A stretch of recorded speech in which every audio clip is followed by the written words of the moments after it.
walk this earth like a god. You scared? What? You scared? What?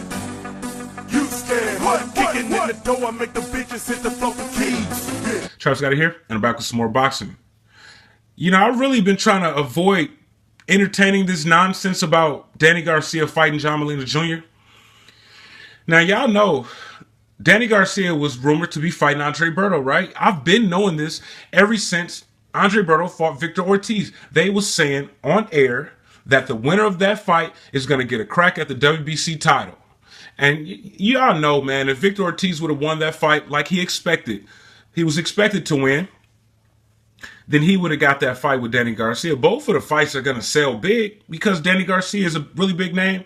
And Andre Berto has been around for quite a while. He got the Floyd fight. Both Victor Ortiz and Andre Berto got the Floyd fight. So both of those fighters are very well known, you know what I'm saying, and good opponents for Danny Garcia to sell out a venue. And they was rumored to be bringing that fight to LA too. So, you know, man, I gradually started hearing about John Molina Jr. as a potential opponent for Danny Garcia, and I really been like trying to ignore it. I was hoping that it was just rumors, but it's not, man. John Molina Jr. said that you know, they had some talks about possibly making that fight, and Andre Berto he tweeted a meme of you know, Danny Garcia avoiding him to fight John Molina Jr. or some shit. Now, John Molina Jr. just beat Ruslan Provodnikov, right? He kind of like ruined Ruslan Provodnikov's coming out party because he was just now making his debut on Showtime, I believe. Or he had some kind of new deal with Showtime, and they were saying that, you know, Provodnikov would have got the Broner fight if he would have won. But John Molina Jr. fucked that up. And guess who John Molina Jr. lost to? He lost to Adrian the Problem Broner. Yeah, I shouldn't hold a loss over a fighter's head, you know, because fighters do get better. But, you know, and Adrian the Problem Broner don't really get the credit that he deserves. You know, I've seen the interview recently with John Molina Jr. by a fellow YouTuber. And, you know, he was asked about the Broner loss. And he was saying, yeah, you know, I had an off night, basically. And that's one fight that I'm not proud of, you know, but nobody will really just say Broner is a great fighter. And, you know, I just couldn't do anything with him. You know, he has an amazing defense. You know, nobody talks like that. You got to make excuses. I guess you got to make excuses because now, you know, Broner went from like being overrated to now underrated. You know, people don't really give him much respect when he's really a great fighter. He just came up short a couple times. But that's what happened when you're willing to fight everybody. You know, Broner picked Maidana. His promoter didn't pick Maidana. His promoter picked the Paulie fight for him. It was him wanting to prove himself, and he picked Maidana. And, you know, he fought Porter too. You know, a lot of these fighters is ducking and shit. But, you know, John Molina Jr. got shut out by Adrian the Problem Broner. So, I mean, he lost all 12 rounds in extremely boring fashion. Now, it's not me getting punched in the face out there. So, you know, it's easy for me to say, like, you know, kind of, he should have stepped on the gas or did more, but he was trying to do more. He just couldn't, you know. So, seeing that performance and how one-sided it was, I don't want to see him fighting no Danny Garcia. It's just going to be the same type of fight. You know, Adrian Broner is like 5'6", 5'6.5".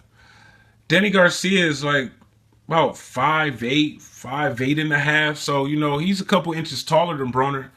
John Molina Jr. could not hit Adrian the Problem Broner. You know, Danny Garcia is he's a pretty good fighter as well, man. I would like to see Danny Garcia fight Broner someday.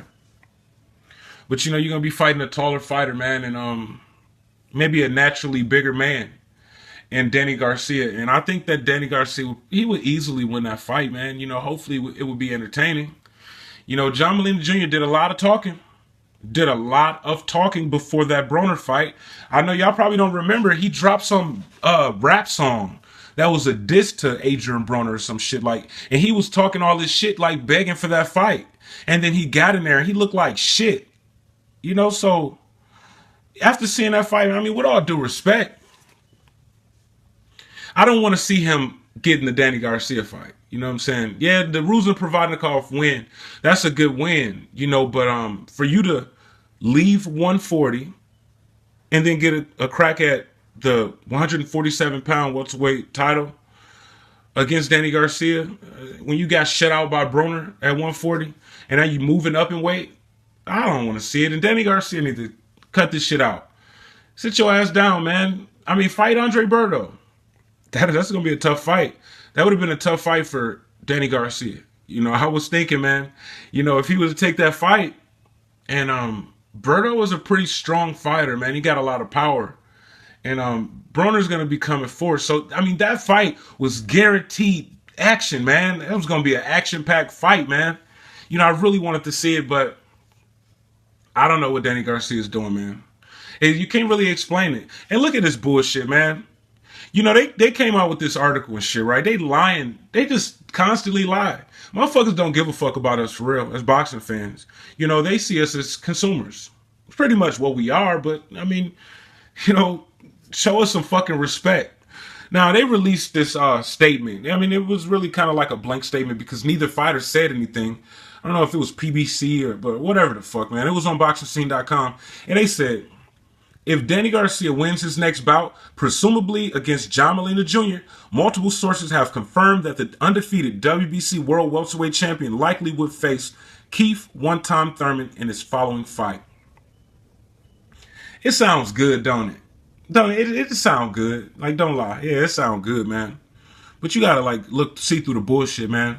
You know, I don't like motherfuckers lying to boxing fans. Look, we already got to deal with all of the cherry picking, and then you going to lie to us and shit. But, you know, the reason that they lying is because, hey, they know that this is a shit fight. So we're going to promise them diamonds later on while we give them shit. You know, stir-fried shit. You go, here, you take that shit. You do whatever you want to do with that shit. Get the shit out of here. You know what I'm saying? And then, you know, promise us this great fight that we all want to see later, which won't happen. I mean, where's Danny Garcia's statement at about, they said multiple sources have confirmed that the undefeated WBC welterweight champion would likely face Keith Thurman in his following fight. I haven't heard anything from Danny Garcia saying that he would likely face Keith Thurman in his following fight. He's not that hard to find. You know what I'm saying? Especially boxing scene. You want to interview him. You want to see what's up. Shit, hit him up. Get Al Heyman on the phone. Tell him to, you know, contact damn Danny Garcia. Let's see. Let's see if you really want to make that fight. Because Keith Thurman want to make that fight. But Keith Thurman, he hasn't said anything. And he was trying to track Danny Garcia down. You know, he went to the Paulie fight. And then he was trying to fight Danny Garcia. So was Sean Porter. Man, everybody at 147 was looking at Danny Garcia like they wanted to fight him when he first moved up. And Danny Garcia was like, well, hey, why y'all worried about me? I just got up here. You know, y'all been at 147 all this time and y'all ain't even fighting each other. Y'all need to fight each other. That's what he said. And y'all saying some multiple sources. Multiple sources, my ass. That ain't say shit. You know what I'm saying? I can say that. Okay. Multiple sources has told me that Danny Garcia and Keith Thurman isn't going to fight by January. Is that what they said? January? You know what I'm saying? But, well, they said his following fight. But still, I'm telling y'all my sources. You know what I'm saying? Travis Gotti boxing sources.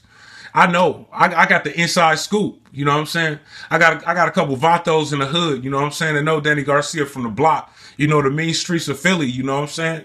And they told me, Danny Garcia, shit, he ain't finna fight no motherfucking Keith Thurman. He got better shit to do. Him and his daddy, Angel Garcia, you know, they running apartment complexes and shit. They ain't got no time for that bullshit. You know what I'm saying? That's what my sources told me. Let's see whose sources is right. This writer and boxing scene sources or Travis Gotti's sources. My sources is going to be right and they don't even exist. So, you know, it would be nice to see that fight, man, but I don't think that fight is going to happen, man. You know, I don't think they had a lot of stars in PBC, especially in the welterweight division, man. And I don't think PBC's budget will cover that fight to pay both fighters what they deserve. They would have to make that a pay-per-view fight. And currently, well, they could make it Showtime pay-per-view. They could. They need to step this shit up, man. PBC, you know, PBC and Showtime work together. You know what I'm saying? The PBC fighters occasionally fight on Showtime. So they could make it Showtime pay-per-view. Danny Garcia is a big enough name. Keith Thurman is a big enough name. And, you know, even if it sold a couple hundred, then that's big. But, you know, Danny Garcia is really big. He get millions of views per fight. And so does Keith Thurman. He get millions. You know what I'm saying? At least 2 million per fight. So, you know, that will have to be a pay-per-view fight. So, and it's probably going to have to build up for a while. You know, even if they was to fight and then make it on pay-per-view, then we still wouldn't be able to see the fight until like mid-2017. And by that time, we have been forgot about this little fake-ass statement these motherfuckers talking about.